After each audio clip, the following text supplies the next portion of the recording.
ഇടുക്കി കാഞ്ചിയാർ പള്ളിക്കവല ജനവാസ മേഖലയിൽ വീടിന്റെ ടെറസിൽ 2 ദിവസങ്ങളിലായി അജ്ഞാതനെ കണ്ടതായി നാട്ടുകാർ.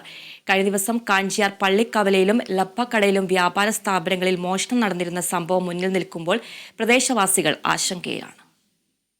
കഴിഞ്ഞ ശനിയാഴ്ച രാത്രി 10 മണിയോടെയും ഇന്നലെ രാത്രി 9:30 മണിക്ക് ശേഷവുമാണ് കാഞ്ചിയാർ പള്ളിക്കവലയ്ക്ക് സമീപത്ത് വീടിന്റെ ടെറസിന് മുകളിൽ അജ്ഞാതന്റെ സാന്നിധ്യമുണ്ടായത്. വൈകിട്ട് 10 മണിയോടെയാണ് ഇയാളെ 2 ദിവസം വീട്ടുകാർ കാണുന്നത്.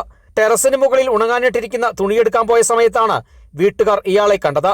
വീട്ടുകാർ ബഹളം വെച്ചതിനെ തുടർന്ന് ഇയാൾ സമീപത്തെ കൃഷിയിടത്തിലേക്ക് ഓടിമറഞ്ഞു. പ്രദേശവാസികളുടെ നേതൃത്വത്തിൽ പരിശോധന നടത്തിയെങ്കിലും കണ്ടെത്താനായില്ല. അതേസമയം ശനിയാഴ്ച വൈകിട്ട് ഇയാളെ കണ്ടതിനു ശേഷമാണ് സമീപത്തെ കാഞ്ചിയാർ പള്ളിക്കവലയിലും ലബക്കടയിലും രാത്രി 2 മണിക്ക് വ്യാപാര സ്ഥാപനങ്ങളിൽ മോഷണം നടന്നത്. സ്ഥാപനത്തിലെ CCTV ക്യാമറയിൽ മോഷ്ടാവിന്റെ ദൃശ്യം പതിഞ്ഞിരുന്നു. ഈ ദൃശ്യങ്ങൾ കണ്ടതോടെ ഇവിടെത്തെ ആൾ ധരിച്ചിരുന്ന വേഷവും സമാന രീതിയിലാണെന്ന് നാട്ടുകാർ പറയുന്നു. കുളിക്കാനായിട്ട് തുണിയെടുക്കാനായിട്ട് ടെറസമ്പുറത്ത് കയറി വന്നപ്പോൾ തലയിൽ തുണിയിട്ടൊരു ആൾ ഇവിടെ ഇരിക്കുന്നു. കറുത്ത പാൻറ്റും വെള്ള തോർത്ത് വിട്ട് മുഖം മൂടിക്കെട്ടി. അത് കഴിഞ്ഞ് ഞാൻ തിരിച്ച് പുറകോട്ട് ഇറങ്ങിച്ചെന്ന് തുണി എടുത്തില്ല. അന്നേരം പെട്ടെന്ന് കണ്ടപ്പോൾ ഒരു അതിശയം തോന്നി. എനിക്കെന്നാൽ വലിയ പേടിയായിട്ടൊന്നും തോന്നിയില്ല താനും. അത് കഴിഞ്ഞ് പെട്ടെന്ന് ഓടിച്ചെന്ന് പെരെ കയറി ഇവിടുത്തെ ചേച്ചിയോട് വിവരങ്ങൾ പറഞ്ഞു കഴിഞ്ഞപ്പം ഓടിച്ചെന്ന് ഒരു വാക്കത്തി എടുത്ത് ഒരു ഫോണും എടുത്തുകൊണ്ട് വന്നു കഴിഞ്ഞപ്പോഴത്തേന് ഇവരെല്ലാവരും വന്നു. പിന്നെ ഗേറ്റ് തുറന്നു കിടക്കുമായിരുന്നു ആരും. പിന്നെ എങ്ങോട്ട് പോയെന്ന് അറിയില്ല.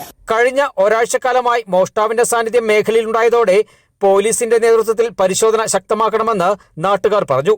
ലബക്കടയിൽ ഒരു ബേക്കറിയിൽ കയറി ഭക്ഷണ സാധനങ്ങളടക്കം മോഷ്ടാവ് കഴിഞ്ഞ ദിവസം അപഹരിച്ചിരുന്നു. കൂടാതെ ഇവിടെ സ്ഥാപിച്ചിരുന്ന CCTV ക്യാമറയും തകർത്തു. ഇതിന്റെ കൂടുതൽ ദൃശ്യങ്ങൾ പുറത്തു വന്നിട്ടുണ്ട്.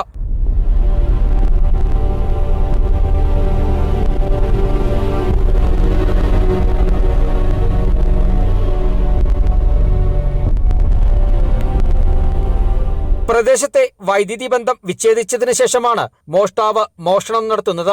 മോഷ്ടാവിന്റെ സാന്നിധ്യം മേഖലയിലുണ്ടായതോടെ സ്ത്രീകളടക്കമുള്ളവർ ഭയപ്പാടോടെയാണ് കഴിയുന്നത്. Kerala vision news, Idukki.